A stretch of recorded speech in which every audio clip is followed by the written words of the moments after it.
있던 우리 기독교, 우리 개신교는 32.3%로 뚝 떨어졌습니다. 그러면 왜 이처럼 개신교가 이런 우리 기독교가 왜 이처럼 세상에서 소위 말하는 비호감이 되어졌을까라고 또 조사를 해보니까 개신교는 지극히 자기중심적이다라는 거예요. 자기중심적이라고 하는 것이 뭡니까? 매우 이기적이다라는 거죠. 사랑하는 여러분, 근데 이 두 가지 양면이 있습니다. 우리는 절대로 이기적이어서는 안 되지만 우리는 절대로 이기적이어야 합니다. 무슨 말이냐? 우리가 세상 가운데 사랑을 나눌 때는 여러분 이타적인 마음을 가져야 되지만 진리를 수호하는 것에 있어서는 우리는 이기적이어야 합니다. 왜냐하면 진리는 오직 예수 그리스도밖에 없기 때문에 그래요. 그런데 세상의 눈으로 봤을 때는 왜 자기만 구원받는 종교라고 말하느냐? 매우 지극히 자기중심적이고 매우 지극히 이기적이다라는 거예요. 그런데 지극히 이기적이라는 그 말과 그 뉘앙스 속에서는 사실은 교회가 모범이 되지 못했다라는 말도 되어지는 거예요. 교회가 세상에 모범이 되어지지 못하고 세상에 덕을 세우지 못하고 선을 이루지 못함으로 말미암아 이처럼 신뢰도가 현저하게 떨어져 버렸다라는 것, 이거 우리 명심해야 되고 가슴 아파야 될 일인 줄로 믿습니다. 성경은 우리에게 분명하게 가르칩니다. 너희는 세상의 빛의 정체성을 가지고 소금의 사명을 감당하라 라고 우리에게 말씀을 해요. 그러할 때에 세상은 교회의 이 아름다움을 보고 모든 사람들이 교회로 몰려들게 되어지고 복음의 능력으로 말미암아서 그들이 변화되어지게 되는 거죠. 계시록 3장의 말씀을 보면 빌라델비아 교회가 나오죠. 이 빌라델비아 교회를 보십시오. 작은 능력을 가지고도 주의 일에 힘쓰는 교회였다. 이 땅의 모든 교회의 롤 모델이 되는 교회가 바로 빌라델비아 교회입니다. 마태복음 5장 16절의 말씀을 보면 이같이 너희 빛이 사람에게 비치게 하며 너희 착한 행실을 보고 하나님께 영광을 돌리게 하라. 너희의 착한 행실이라 말을 해요. 여기서 말하는 착한 행실이 뭡니까? 뭐 윤리적이고 도덕적인 거, 이거는 작은 것입니다. 복음이에요, 복음. 우리가 진리 안에서 복음을 담대히 외침으로 말미암아서 세상 사람들이 이러한 복음을 외치는 그러한 선하고 착한 행실을 보고 하나님께 영광을 돌리게 하라 라는 거예요. 마태복음 10장 17절에도 예수님께서 제자들을 파송하시면서 내가 너희를 보내면 양을 이리 가운데 보낸 것 같다. 너희가 두루두루 다니면서 복음을 증거할 때 너희는 뱀같이 지혜롭고 비둘기같이 성결하라 라고 말을 해요. 뱀같이 지혜로우라고 하는 것은 너희가 복음을 증거할 때에 엄청난 환난을 당할 것이고 엄청난 어려움에 직면할 건데 그때 좀 쉬어라, 그때 좀 숨어라, 뱀같이, 이런 말이 아니에요. 뱀 같은 지혜를 가지고 어떻게 해서든 힘들고 어려운 그 현장에서도 복음을 증거할 수 있는 너희가 되어져라, 이 말이에요. 아멘. 그리고 또 중요한 것이 뭡니까? 비둘기같이 성결하라, 비둘기같이 순결하라. 이것은 삶을 의미하는 거예요. 거룩한 삶. 너희의 삶을 통해서 정말로 너희가 예수를 증거하는 그 복음의 능력이 나타날 수 있도록 너희의 삶으로 증거하라라는 거예요. 여러분, 우리가 전도를 하죠. 지금 우리가 좀 수요 전도대가 쉬고 있습니다만은 일주일에 한 번씩 전도대를 나가는데요. 전도 나가는 건 매우 하나님 앞에 아름다운 선한 행위입니다. 착한 행실입니다. 그런데 여러분, 전도보다 중요한 게 뭔지 압니까? 우리가 가서 주 예수를 믿으라, 그리하면 너와 내 집이 구원을 받을 것이다. 이 외침의 전도보다 우리의 삶의 전도가 훨씬 더 효과적입니다. 아멘. 그 길거리 나와서 100마디, 1000마디, 10,000마디를 우리가 예수 믿으라고 아무리 설파를 해도요, 사랑하는 여러분, 우리가 그닥 크게 열매를 맺지 못하지 않습니까? 여러분, 그런데 내 삶이 하나님 앞에 정직하고 내 삶이 세상 가운데 덕을 끼치고 내 삶이 누가 봐도 예수 믿는 사람이라는 그 향기를 바라게 되어지면, 사랑하는 여러분, 당신이 믿는 예수 나도 좀 믿게 해주십시오. 내가 예수를 통해서 복을 받고 내가 예수를 통해서 무엇인가 좀 서 있는 모습을 세상 가운데 보여준다면, 실패하지 아니하고 성공하고 승리한 모습을 보여준다면, 여러분, 우리가 복음을 증거하지 아니하여도 당신이 믿는 예수 나도 좀 믿게 해주십시오. 여러분, 실질적으로 그러지 않습니까? 우리나라에 복음이 처음에 들어왔을 때에 그 복음을 받아들였던 우리 1세대들을 보시길 바랍니다. 힘들고 어려운 가운데서도 진리를 사수하고 모든 이들에게 구제하고 베풀며 덕을 세우며 살아가는 삶, 그 삶을 통해서 많은 믿지 않는 자들이 당신이 믿는 예수 나도 좀 믿게 해주시오, 교회로 여러분들 수없이 많이 몰려 들어왔어요. 그런데 오늘날을 보십시오. 예수 믿는 사람이라 그러면 인정을 안 합니다. 제가 어렸을 때, 우리 다 어르신들이니까 제가 어렸을 때 저희 이모님이 부산에서 LG, 그때는 LG가 아니라 럭키 금성이었나요? 그 전자제품 판매하는 대리점을 해서 하셨습니다. 부산 영도에서. 그럴 때 보면 제가 가게를 이렇게 봐줄 때가 보면 사람들이 그때는 보증을 많이 썼잖아요. 그런데 기독교인이라 그러면 내가 어디 교회 다니는 집사입니다, 장로입니다, 권사입니다 그러면 보증서도 안 쓰고 보증을 해줬던 것이 기억이 나요. 기억나십니까? 그때는 그랬어요. 그때는 그랬다니까요. 예수 믿는 사람이라면 여러분 이 보증서도 쓰지 아니하고 보증을 해줘도 그 사람들이 받아들였다니까요. 그런데 지금은 예수 믿는 사람이라 그러면 아무리 주민등록증과 초본과 별걸 다 띄어다 줘도 참 안타까운 현실입니다. 사랑하는 여러분, 우리의 삶이 세상에 본이 되어져야 합니다. 교회에서부터 본이 되어지고 세상 가운데 본이 되어질 때에 우리는 하나님께 영광을 돌리는 아름다운 교회, 아름다운 성도가 되어지는 것이죠. 우리 무능제일교회가 그리 되었고 또 앞으로도 그리 되어질 줄로 확신합니다. 오늘 본문을 보면 이 스데반 집사의 순교로 예루살렘 교회가 흩어지게 되죠. 예루살렘 교회가 흩어지고 그 흩어진 이들을 가리켜서 우리는 디아스포라라 이렇게 말해요. 흩어진 유대인들, 이들을 디아스포라라고 하는데 이 본문에서는 이 디아스포라는 흩어진 기독교인들, 유대 교회에서 기독교로 개종한 기독교인들을 말해요. 이 흩어진 이 디아스포라들이 안디옥에 와서 이방인들에게, 헬라인들에게도 예수를 전파하면서 많은 사람들을 복음으로 말미암아 변화시키고 그리고 많은 이들이 주께 돌아와서 함께 세웠던 교회, 그 교회가 바로 안디옥 교회, 그 교회를 이루면서 나아갑니다. 이 안디옥 교회는요, 오늘날 이 빌라델비아 교회처럼 오늘날 많은 교회들에게, 많은 성도들에게 여러 가지로 덕을 세우고 이 본을 보여줍니다. 그래서 아름다운 모범, 그 모범을 갖춘 교회가 바로 안디옥 교회이기도 합니다. 우리가 오늘 읽었던 26절의 말씀을 같이 한번 읽어볼까요? 26절입니다. 시작. 만남에 안디옥에 데리고 와서 둘이 이 교회에 1년간 모여 있어 큰 무리를 가르쳤고 제자들이 안디옥에서 비로소 그리스도인이라 일컬음을 받게 되었더라. 아멘. 이 안디옥 교회는 처음으로 그리스도인이라 칭함을 받는 교회이기도 했습니다. 이 그리스도인, 그리스도, 이 크리스티아노스라는 말인데 그리스도인, 그리스도의 것 또는 그리스도에 속한 자, 이러한 뜻들을 가지고 있습니다. 그런데 다른 뜻도 있어요. 두 가지 의미가 있어요.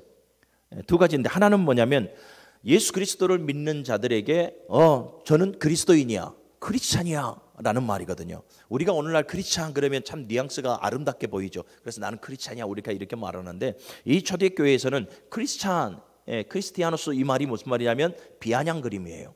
예수쟁이, 저 예수 믿는 사람, 예수에게 속한 사람, 예수에게 미쳐있는 사람, 이런 비아냥거림, 놀림이고 조롱의 말이 되어져요. 그리고 또 하나는 뭐냐면 감탄과 그들이 인정하는 뉘앙스의 말이 있어요. 그러니까 도대체 저들이 왜 예수 안에 속해 있을까?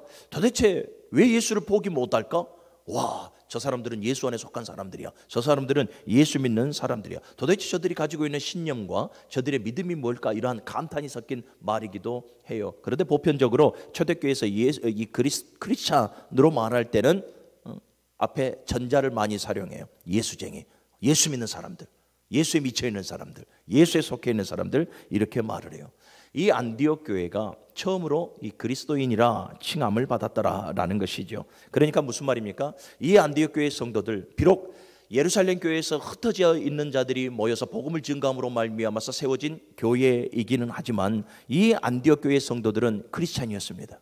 온통 그들은 예수로 말미암아 구원받았다라는 확신 가운데 거하는 자들이었고요. 온통 그들은 예수 그리스도로 모이고 예수 그리스도로 살고 예수 그리스도로 죽고 오직 예수 그리스도를 전하고 오직 예수 그리스도의 그 선한 뜻에 복종하며 살아가는 자들. 그 어떤 환난과 핍박이 오고 그들에게 고난을 줘보고 그들을 조롱하고 그들을 무너뜨리려고 열심으로 노력해봐도 꿈쩍하지 않는 그리스도인들, 그들이 바로 안디옥 교회였습니다. 그래서 여러분들 이 크리스찬 하게 되어지면 오늘 우리에게 다가오는 뉘앙스는 뭐겠습니까? 하나의 별칭이 아니라 아름다운 하나의 명칭이 되어지는 거예요. 저와 여러분들은 예수쟁이에요. 아멘. 예수로 살고 예수로 말미암아 구원받은 백성, 예수로 살고 죽고 예수에 복종하고 예수 안에 살아가며 예수 증거하는 오직 예수만으로 얼룩져 있는 저와 여러분들은 예수쟁이다 이 말이에요. 옆 사람과 인사합시다. 당신은 예수쟁이죠? 아멘. 얼마나 아름다운 말인가 몰라요. 여러분, 이 예수쟁이, 그리스도인, 그 그리스도인의 삶에 대해서 히브리서 10장 22절에는 이렇게 말합니다. 참 마음과 온전한 믿음으로 하나님 앞에 나아가는 자들. 참 마음과 온전한 믿음. 그렇습니다. 여러분, 그리스도인은 참 마음으로 살아가는 자들입니다. 참 마음이라고 하는 것이 뭡니까? 깨끗한 양심이에요. 깨끗한 양심. 도덕적이고 윤리적이고 신앙과 모든 인격과 모든 성품에서 그리스도의 그 속성, 그리스도의 성품을 가진 자들. 예.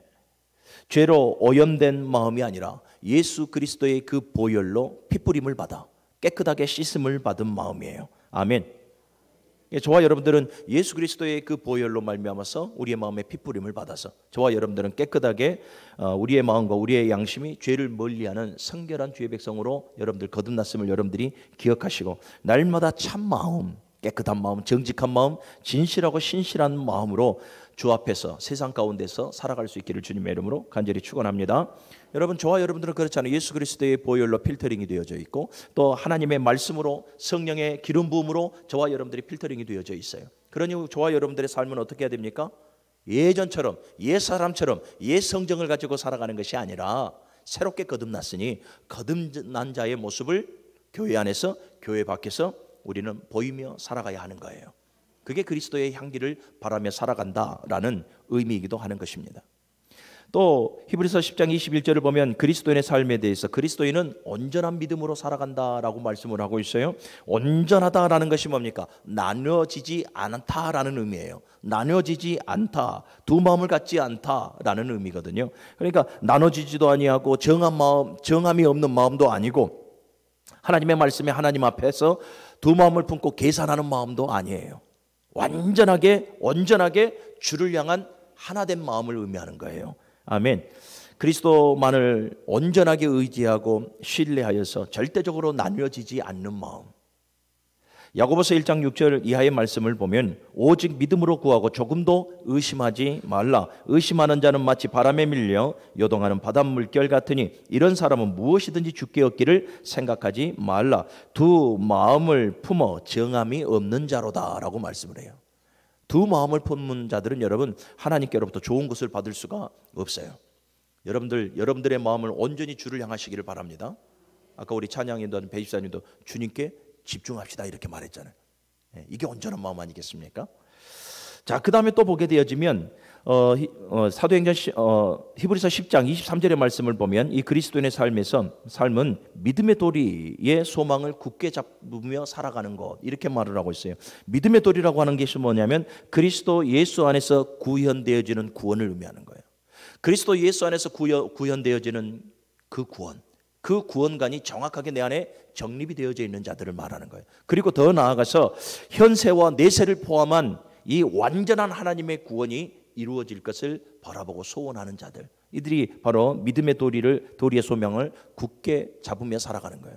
여러분, 이것이 흔들리면 안 되겠죠. 이것이 흔들리면 그리스도인이라 우리는 칭함을 받을 수가 없는 것입니다. 사랑하는 우리 무릉교회교회 모든 성도 여러분들, 우리는 안디옥 교회의 이 아름다움을 우리는 보고 배워야 합니다. 그리고 그 길을 따라야 할 줄로 믿습니다. 이 초대교회 예루살렘 교회로부터 이 스데반 집사의 그 순교로 말미암아서 비록 흩어지기는 했으나 안디옥 교회를 가만히 한번 묵상해 보십시오. 얼마나 큰 상처를 받았습니까? 어제까지만 해도 한 마음 한 뜻으로 늘 떡을 떼고 함께 기도하고 함께 교회를 생각하고 함께 교회를 세워 나아갔던 그들이었는데, 그래서 성령으로 충만하고 칭찬받는 사람 7을 세워서 집사로 세웠는데 그 집사 중에 하나인 스데반이 돌에 맞아 죽어요. 얼마나 여러분, 이것과 같은 큰 상처가 어디가 있겠어요? 성도들 사이에.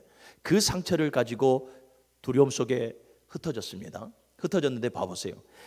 어느 누구도 그 상처를 드러내지 않냐고, 그 상처를 극복해서 깨끗한 양심과 온전한 믿음과 믿음의 도리의 소망을 굳게 잡고 승리하며 나갔던 교회가 바로 안디옥 교회. 상처를 치유해요. 하나님께서 치유해 주신 거죠. 예. 안디옥 교회 성도들이 그리스도인답게 아름답게 살아갔던 것처럼 우리 무릉교회교회도, 우리 모든 성도들도 더욱더 그리스도인답게 살아갈 수 있기를 다시 한 번 더 소원합니다. 안디옥 교회의 아름다움이 있습니다. 안디옥 교회의 아름다움이 뭐냐 보면 이 사도행전 11장 27절 이하의 말씀을 보면 구제에 힘쓰는 교회였더라라는 거예요.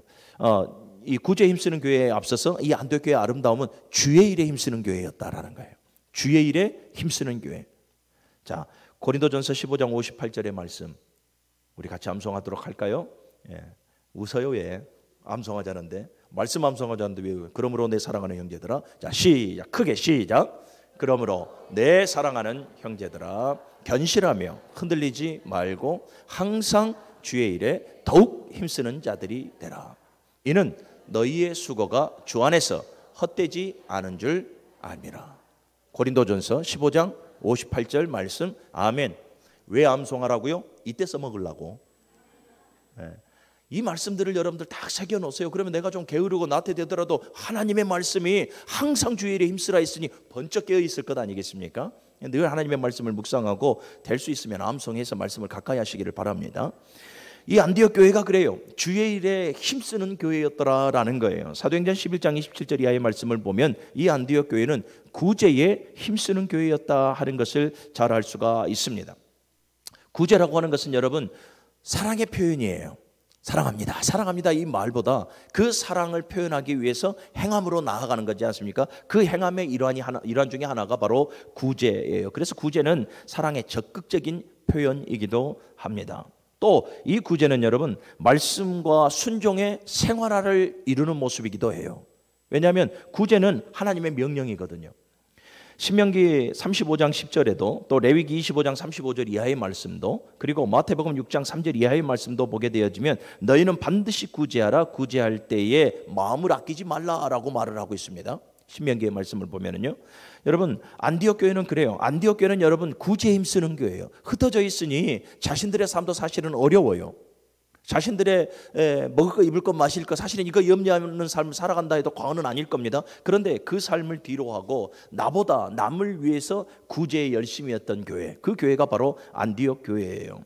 얼마만큼 구제한 줄 아십니까? 본인들도 어려울 건데 이 흉년으로 고생하고 있었던 예루살렘 교회에 구제 헌금을 보낼 정도로 구제에 매우 힘썼던 교회. 그것이 하나님의 뜻임을 알고 하나의 단순히 어떤 동정심만을 가지고 행했던 것이 아니라 그것이 하나님의 뜻이기에 하나님의 뜻임을 알고 이 예루살렘 교회가 흉년으로 고생할 때 구제하고 그 외에도 많은 이방인들, 헬라인들, 많은 이방인들에게 구제하는 모습들이 그들의 삶 속에 보여지고 있더라라는 거죠.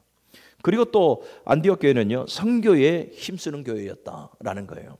여러분 이방인에게 복음을 증거했던 선교의 전초 기지가 어디입니까? 바로 안디옥 교회예요. 예루살렘 교회가 왜 흩어졌습니까?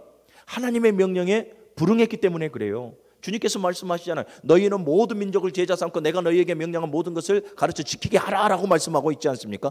예. 그러니까 모든 민족을 제자 삼으라라는 것은 모든 민족에게 복음을 증거하여서 그들로 말미암아 너희와 같은 그리스도인이 되게 하라라는 것이었거든요.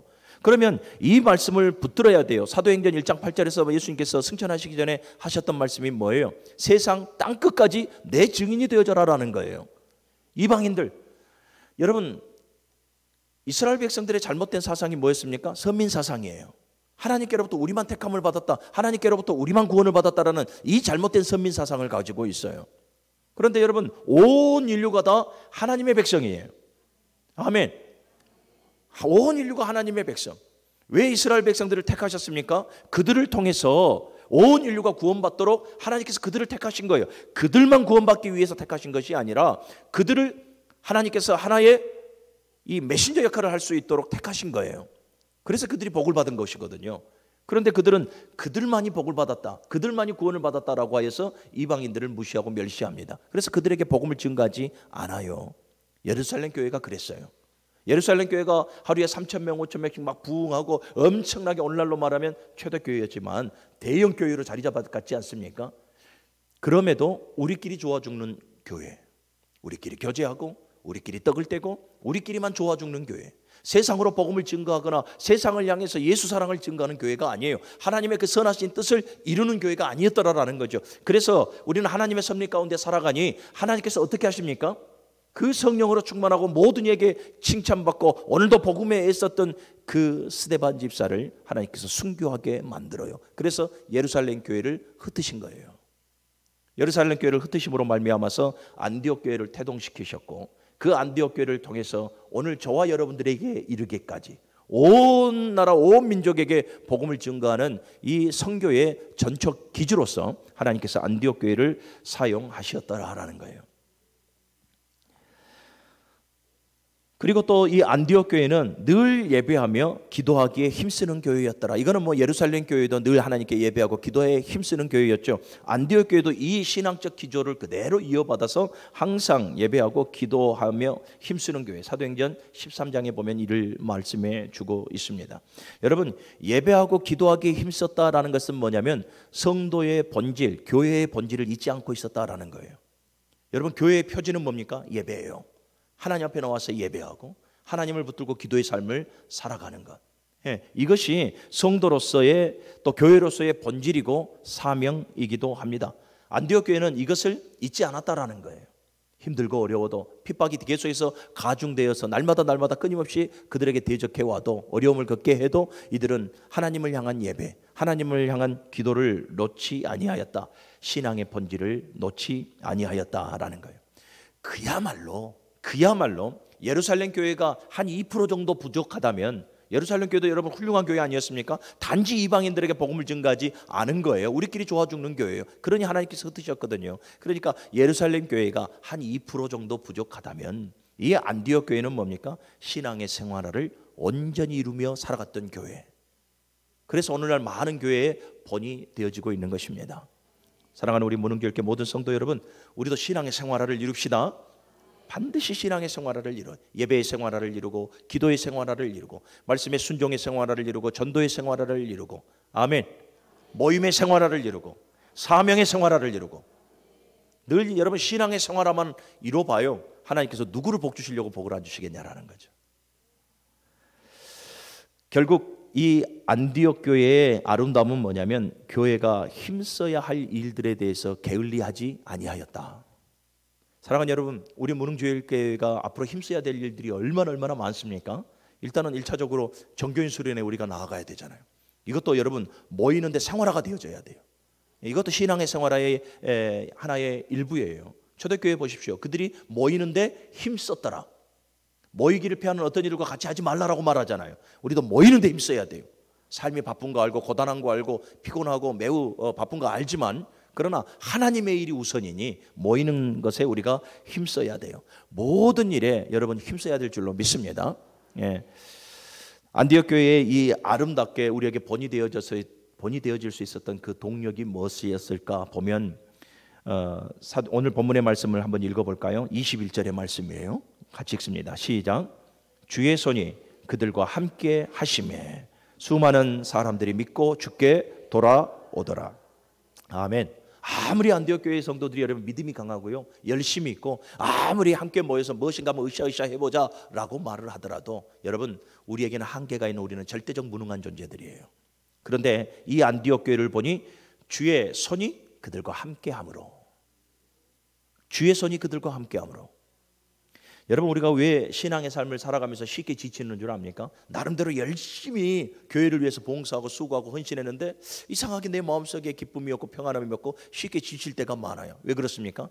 내 힘으로 하려니까 그래요. 내가 가진 것으로 하려니까 그래요. 여러분 우리는 하나님의 손에 붙들림 바 되어져야 돼요. 날마다 성령으로 충만하고 날마다 말씀으로 충만하고 날마다 기도의 삶으로 충만하여서 정말로 그 하나님의 주의 장중에 붙들림 바 되어 쓰임 받을 때에 늘 기쁨이 넘치는 거죠. 늘 평안이 넘치고 늘 힘들고 어려워도 육신은 지쳐도 내 입에서 감사가 나오는 거죠. 주의 손이 그들과 함께 하심으로 주의 손이 상징하는 것은 뭡니까? 하나님의 능력이에요. 전능하신 하나님의 손. 전능하신 하나님의 손, 또 모든 일을 새롭게 하시는 창조주의 손이고 또 모든 전지전능하시니 모든 지혜의 손이에요. 우리가 하나님의 손에 이렇게 붙들림 바 되어지면 여러분 그분의 능력으로 말미암아 우리가 모든 일을 감당해 나아갈 수 있고 하나님의 창조의 손에 붙들림 바 되어지면 여러분 우리가 감히 할 수 없는 모든 일들을 하나님께서 새롭게 하실 것이며 우리가 하나님의 지혜의 손에 붙들림 바 되어지면 우리 인생의 경륜만 가지고 나아가다가 낭패를 당하는 것이 아니라 하나님의 지혜로 말미암아서 우리는 아름답게 교회를 세워나갈 수가 있는 거죠. 사랑하는 여러분, 교회 안에서뿐만이 아니에요. 여러분들의 개인의 신앙생활도 마찬가지예요. 주의 손에 붙들림 바 되어졌을 때 열매 맺을 수 있고요, 주의 손에 붙들림 바 되었을 때 실족하지 않을 수가 있는 거예요. 그래서 시편 71편을 보면 지존자의 오른손으로 주의 능력을 보게 하옵소서라고 말을 해요. 시편 18편 35절의 말씀도 주의 오른손이 나를 붙들어 내가 싸우리라라고 말씀하고 있고, 시편 41편 13절에도 보면 나 여호와 너희의 하나님이 내 오른손을 붙들고 내게 이르기를 두려워하지 말라 내가 너를 도우리라. 하나님께서는 여러분을 언제나 우리를 붙들어 주시기를 원하시더라라는 거예요. 그러니까 성도는 여러분 믿음 안에서 모른 척하고 하나님 손에 붙들리면 돼요. 계속해서 우리가 내 지혜를 가지고 내 인생의 경륜만 가지고 내가 알고 있는 데이터만 가지고 우리가 신앙의 삶을 한번 멋있게 살아보려고 하니 우리가 낭패를 당하는 거예요. 하나님의 손에 붙들릴 수 있기를 주님의 이름으로 간절히 축원합니다. 안디옥 교회의 아름다운 동력은 또 뭐냐면 그리스도의 가르침대로 행하였더라라는 것이죠. 우리 25절 26절 같이 한번 읽습니다. 시작.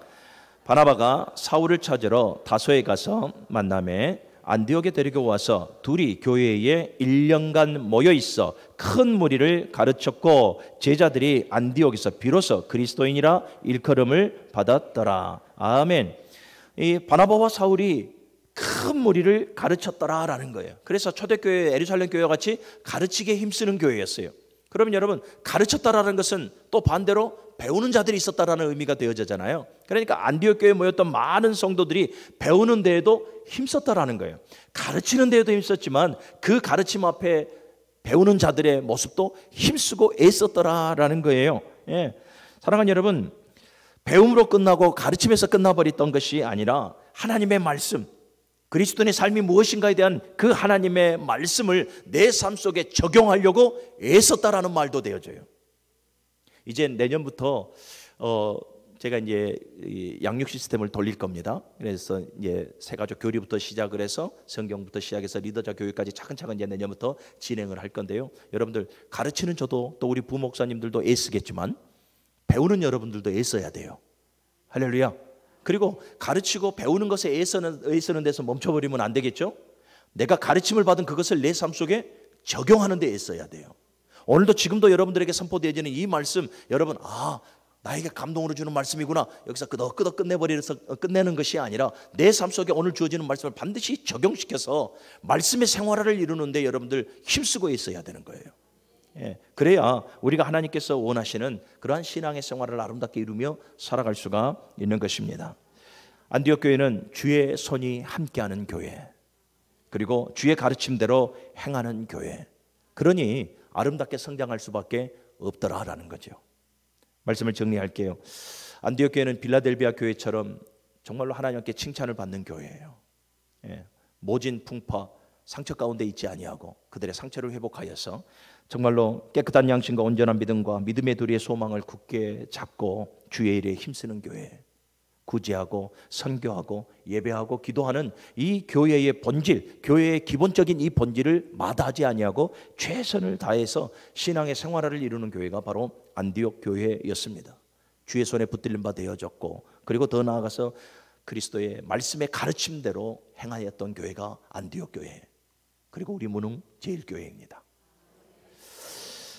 안디옥 교회가 초대교회 당시에 모든 이들에게, 특별히 이방인들에게 하나의 대안이 되어졌던 것처럼 우리 무능제일교회가 우리 무능지역, 또 광주 전 지역을 넘어서 광주 전남 또 대한민국에 정말로 모범이 되어지는 교회, 세상에 대안이 되어지는 교회, 아멘, 그 교회가 되어지기를 간절히 소원합니다.